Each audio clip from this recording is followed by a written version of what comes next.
Welcome to the Disney Parks Podcast with your hosts, Tony Caselnova from DisneyByTheNumbers.com and Parkhopper John from WDWParkhoppers.com. Keep your hands, arms, feet, and legs inside the podcast at all times. And get ready for the Disney Parks Podcast. Have you ever come to Orlando and you're the person that has to make all the dining plans, all the fast passes, get all the tickets? Well, we have a service that can help you do this. This is the best service. They are themeparkconcierge.com. You can call them up at 407-257-9973. Tell them your plans. They'll send you a little profile, get some information about you and your traveling party and what you want to do, what you don't want to do. And then they can set up a custom plan for you. And they'll take you around the parks. They'll make the dining plans. They'll get the fast passes. They'll take you to Walt Disney World. They'll take you to Universal. They'll take you to Busch Gardens, to SeaWorld, to Legoland, to all of those places. And they will do all of the work for you. Contact them at themeparkconcierge.com. Check them out on Facebook at facebook.com/Ramon VIP Concierge, or email them at ramon@themeparkconcierge.com. I am telling you, you will not be disappointed. And if you tell them the Disney Parks Podcast sent you, you'll get 10% off your order. And now, the Disney Parks Podcast infotainment segment.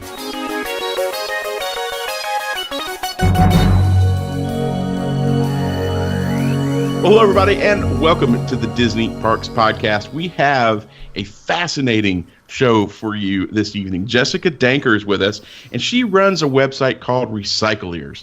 Now, that might not sound like amazing, but let me tell you, if you see the artwork that she does with a pair of mouse ears, it's incredible. She has some of the most amazing designs from some of your favorite characters, from, fantasy to Star Wars. It's incredible what she does with mouse ears. We're here, RecyclEARS. Ladies and gentlemen, welcome to the show, Jessica Danker. Hi, thanks so much for having me. All right, Jessica, we'd like to ask everybody, how did your Disney journey begin?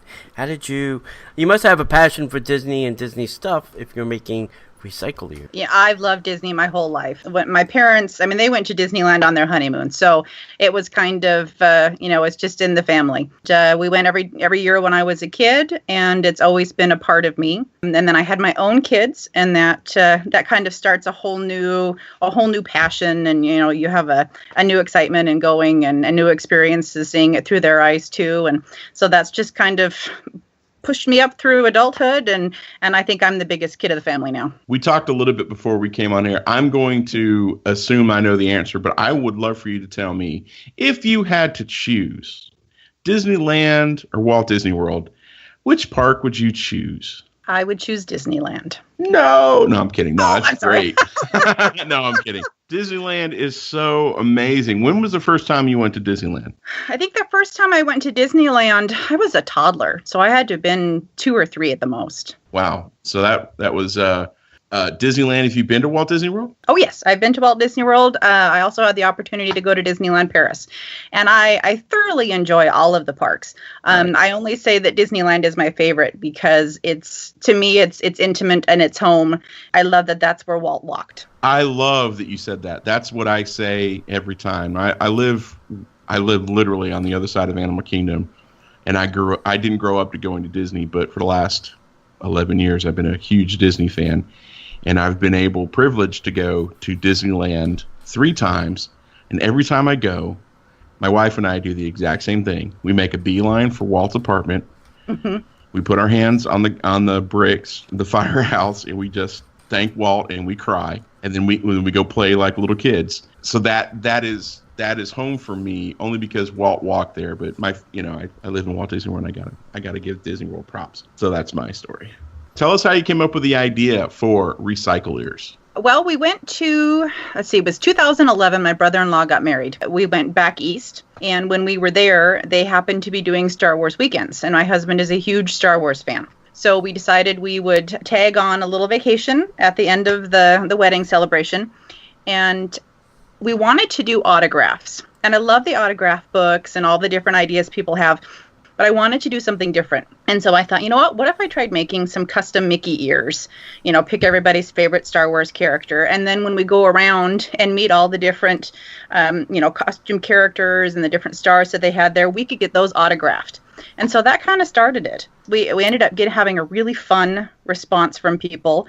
We got stopped by cast members, guests, you name it, asking where the ears came from. And it just kind of started, the seed of this idea, wondering where this could go. And so that's kind of how it started. So you have to be, I think, maybe not, a kind of an artsy, craftsy, creative person to make some of these, because there's a lot of details and it looks like a lot of work that's gone into making one of these. Yeah, I have a background in sewing. So that was kind of my first start. Not really a history. I didn't go to art school. I don't have any formal training or anything like that. But my aunt each summer would teach me how to sew, and she instilled a love of crafts and things like that with me. And it's been great because I do some ears that have costuming on them and different things, and I find that all the little things that I picked up over the years have come together to work for this one project and passion. So it's just kind of an accumulation of everything, coming together, and then this is what I get to do, which is so cool. How do you? What's your I don't want you to give away any trade secrets, but how do you come up with the different designs? Do you wake up one morning and go, I really want to do a stitch, and you just go do it, make it happen? Is it customer request? What's the process that you use? Mostly it's customer requests. I work in tandem with customers. They'll come to me with an idea. They'll let me know, if they have a favorite character or a favorite movie.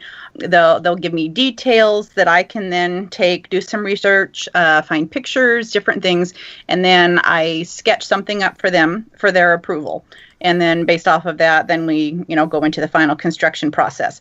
I would love, if I'm being honest, to have more time to just freely create, because I do have all these ideas rolling around in my head, and I would love to make them. But time gets in the way. So, yeah. Mostly it's customer requests. And, I enjoy those because I'm making something for somebody that has meaning to them. But it would be fun to do a little more just random creative ears too. Do you have a character that seems to be popping up more and more often over others? It changes. I'll go through a period where I'll get a lot of requests for a certain character, and then it kind of shifts. So it's kind of one of the things that I really enjoy about doing this, because I'm never making the same thing. It's always changing. It's always something new, and it's fresh. But right now, Star Wars is really popular. Yeah. I also see an influx when there's events going on at the park. Like like the Princess Marathon was just going on. So I'll get some princess requests. A lot of runners wear them. It changes all the time. When you make something custom, for somebody, then do you start, making more of those for, other people? Do you put that design then up in your store and say, oh, let's, we can sell this. This will be great. Yeah, I really don't. I don't do so much exclusivity so that there's just one design and I don't make it again. And I do talk to customers about that. I'm always happy to add something that's really personalized to them that stays just with them. And certainly if it's anyone else's artwork that I'm working with, then, that doesn't go any further than their pair of ears. But I generally try to make most of the styles available to everyone. When you're creating your ears, some artists have certain materials that they prefer over others. Do you have any materials that you prefer, or does it really rely on what the outfit for your ears are? Like if you're costuming in ears for a certain princess, it's a certain material, or is there a certain style that you prefer in material? What is your method of preference, I guess, is the best way to ask that question. The majority of what I use is felt. I use just plain craft felt and acrylic paints. And I will branch out if I have, like you mentioned, a costuming character, and I'll try to find a fabric that's close to that and create with that. But the medium I'm most comfortable with and have the most freedom with at this point is felt. And it seems like such a simple fabric, but it's great to work with. It's right. It's very malleable, a lot of flexibility. Yeah. Are you doing any like custom printing of because we have friends who do their own small batch printing when they want to do something special. Like we did an event and they did a little special small batch printing of our logo. Do you do any of that kind of stuff, or is it either felt or hand drawn or something different? I have a couple pairs of ears that I do, but primarily it's all handwork. I do have a Haunted Mansion and then a classic Disney sign. In the classic Disney sign, I use the pink park map as the background fabric, and I will print that. Nice. And then the Haunted Mansion, I'll do it. And actually, I just use my home office printer to do it. Oh, cool. Like one of the ears that I saw that I loved was you've got a pair of Darth Maul ears. Those were the first ones I ever made. Oh my gosh, they were so cool. I saw them. I was like, oh, I got to get me some of those, because I think Darth Maul is one of the coolest characters in the prequels. And they killed him way too soon, but that's a whole other topic for a different podcast. But I thought it was cool because you had the little horns sticking out and you had the design on the ears. It was just awesome. It was just really cool. Thank you. Those are a fun one to make. And it looks like some of these have painting on the ears as well. And yeah, it's changed from when I started. At the very beginning, the ears, I always left them blank. A lot of them were based on helmets or things like that. And then as requests have changed and people have asked for new and different things, then the ears have changed too. And now, for the most part, I use the entire ear as a canvas. So nice. The plastic ears have stuff on them. Sometimes I do fronts and back. Just depends on how much space we need to get the picture across. Well, here's a question we probably should have asked more towards the front end. How long have you been doing this? I started RecyclEARS in April of 2013. So wow. We're just about to 4 years now that I've been offering these to the public. That's awesome. Yeah, pretty exciting. Jess, how long does it typically take you, from start to finish, to create one of these little masterpieces? It really just depends. I would say that the least time-consuming pair of ears that I create takes anywhere from 6 to 8 hours. I have some designs that have taken 40 to 60 plus hours. It just really depends on the intricacy of the design. Because I'm looking at the beast ears, and it looks like there's a lot of different pieces and layers and cutting, and I don't know. It would take me forever to make those. Yeah, there's a lot of stacked pieces to them. Yeah. I had one pair that I made not too long ago. It was Disney, the Disney afternoon cartoons, and they had all the characters. And I forget, by the time I got done counting all the individual pieces that went into it, I had like 150 pieces that I cut and put together before I even got to the painting. So that is an exceptional number of characters you're trying to fit on a set of mouse ears.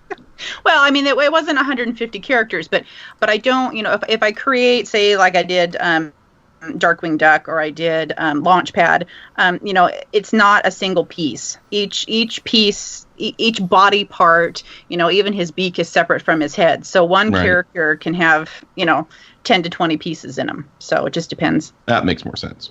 Yeah. I could not imagine not only creating it, but just wearing it, 150 characters, but pieces of characters. Yeah, I'm sure.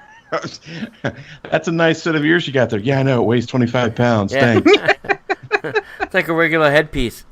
It was 7,000 pounds to ship. I appreciate it. I'm walking around the parks, and I lost it on a roller coaster. No! Yeah. I noticed in your gallery on your website that you have Ashley Eckstein with a pair of ears and Stan Lee. So how did you get both of those people to wear your ears? Well, Ashley Eckstein was really fun, and that was towards the very beginning of when I started selling RecyclEARS. And I had a customer out of Florida. He's part of the 501st. Thank you, John. He's the one that kind of really got everything rolling.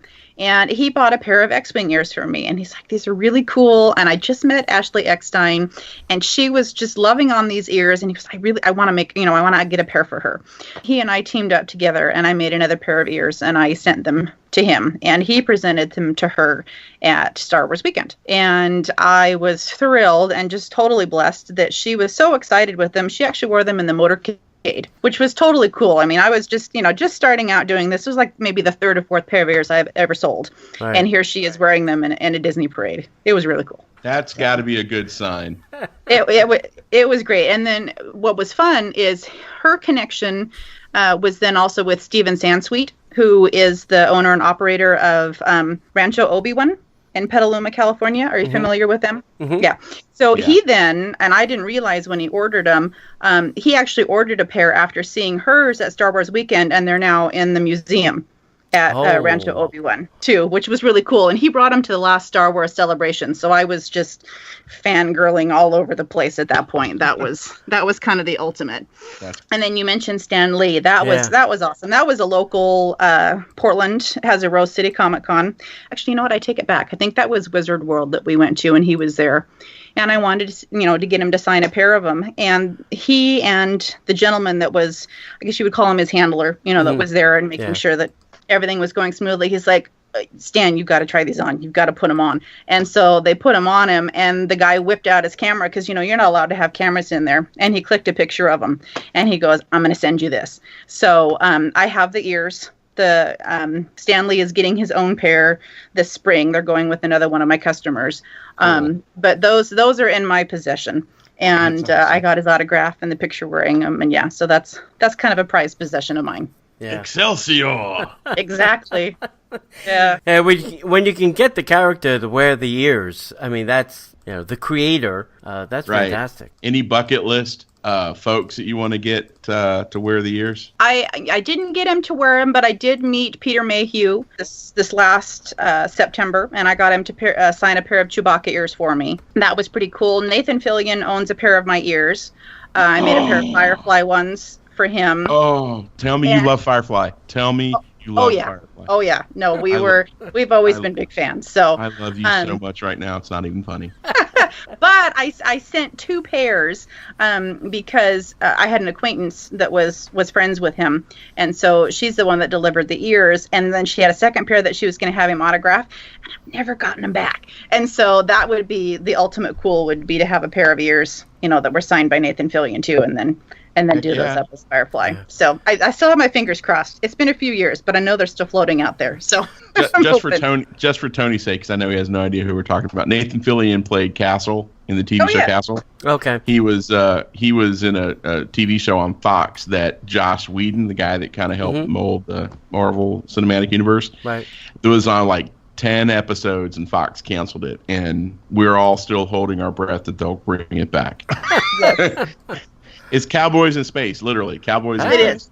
Yep, it's awesome. Got to check it out. Yeah. That's cool. Hey, Star Wars Celebration is coming up, Jess. Maybe now's the time to think about Mark Hamill, Harrison Ford. Oh, yeah, wouldn't that be awesome? Yeah, we're being in Orlando, we're gonna miss it this year, which is a bummer. We got to go the last time when it was in Anaheim. But the good news is, one of the reasons I'm not doing that is that I'm going to be exhibiting at my first big show.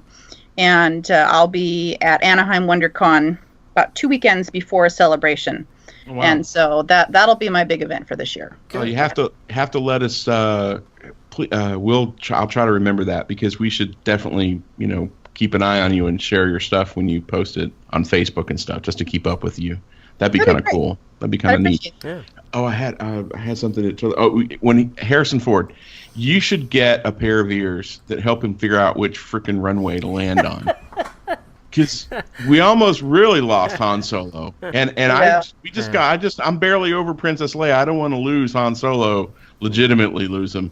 So maybe you could work on that for Mr. Ford. Maybe I'll see what I can do. Yeah, good luck with that. Maybe one ear can have a compass on it. Yeah, do you install electronics in the ears that just make him land on give him a little shock when he's in the wrong runway? Little GPS in there, yeah. Yeah, Mr. Ford, this is the wrong runway. Mr. Ford, this is the wrong runway.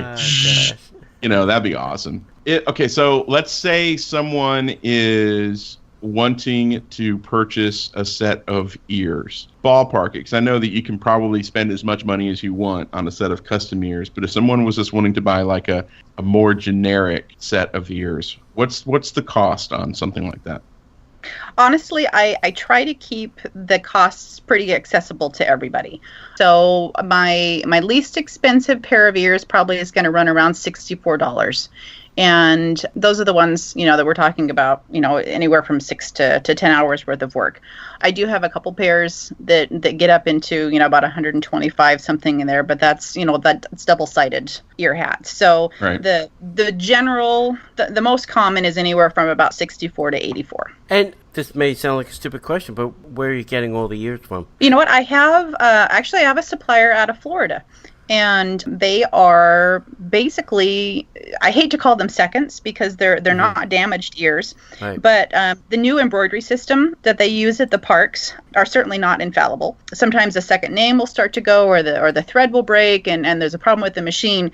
Well, Disney just puts those aside. I'm not entirely sure how they're being acquired after that point, right. But they make their way to me, and so I then take them apart, take the names out, strip them down, to their bare basics, and then build them back up from there. Hence the name RecyclEARS. Yeah. You got it. That is brilliant. Yeah. What's been, and I don't want you to give away anything just in case they hear the show, but what's been the most crazy request you've had for a set of ears? Outrageous, crazy, extreme, extravagant. And you know what? I did have somebody contact me at one point that did kind of have the 150 characters thing in mind. And I kind of had to go, I'm not thinking that this is probably so realistic.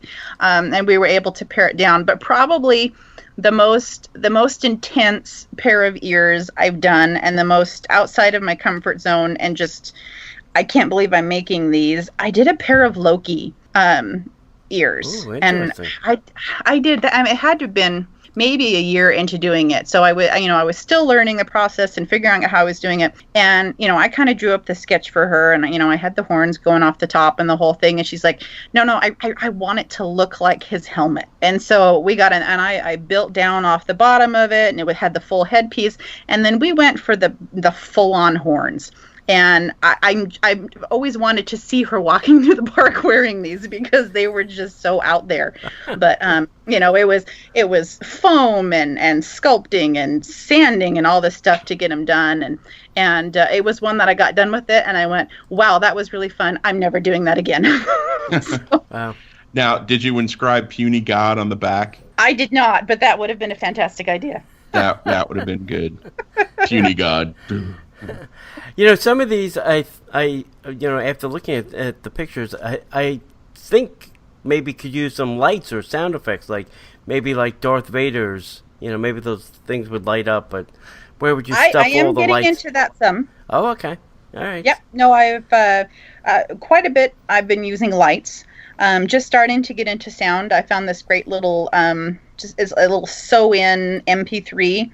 That you can hook up. It's got, the off-on button, and I did a pair of Tiki Room ears and just send that. So whoever's walking by and, then has the Tiki Room song stuck in their head, I'm sorry. But those do play. And I have plans for, I can't wait to make these. This is on my list of want-tos. I love the Haunted Mansion, and I really want to do a set of ears that have the busts from the graveyard scene that are singing and have the ears play Grim Grinning Ghosts. I think that would just be the coolest. Yeah, no, it's not my expertise or my comfort zone, so I'm learning how the electrics work and, making it small enough, but it's something that I'm definitely working towards. That'd be cool. It'd be cool if somebody had a set of ears that had like the voice modulator in it, like you could talk into a little microphone, and out of the mouse ears comes Darth Vader's voice. Oh, that would be cool. I would like 2 Casey's hot dogs, please. I'll have to talk to the 501st. I think they have that that technology available. I'll see if I can work with one of them. Yeah, that'd be cool. Great. That's a great idea, John. I love that idea. We're full of it or full of them, whichever one comes first. Oh gosh! All right, so Jess, where can people go to buy and order the RecyclEARS? I do have a website. It's recycleears.com. I will be perfectly upfront with you right now, though. It is woefully due for an update. Things kind of took off and got so busy that the website got built up, but it's missing a lot of the stuff that I've done over the last year or two. So really the best place to go is Facebook. And I have a page on there. You just go to Facebook and type in RecyclEARS, and it'll bring up my page. And you can see all the latest work that I've done, you can either message me through, just my timeline or a Facebook message, and we can discuss orders. And that's the best way to see what I've been working on and what your options are. And that would probably be the best place if they want to get in touch with you, is to message you, kind of like what I did. Yeah, no, that's perfect. Facebook it is. It's probably facebook.com/RecyclEARS if you want to find Jess. So go check it out. Jess, thanks for coming on and talking about this.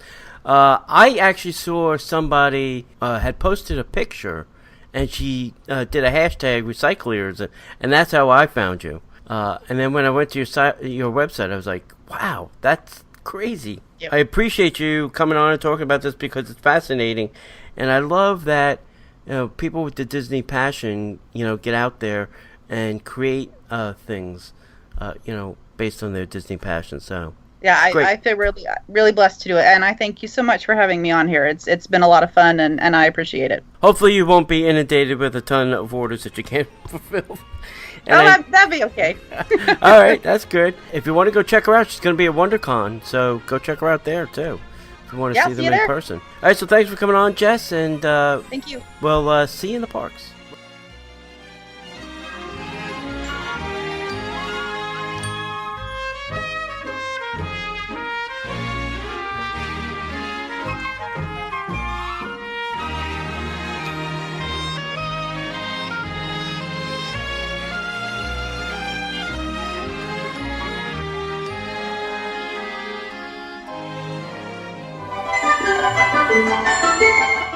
The Disney Parks podcast is not affiliated with the Walt Disney Company. All Disney parks, attractions, lands, shows, event names, etc. are registered trademarks of the Walt Disney Company. Like a bolt out of the blue, fate steps in and sees you through.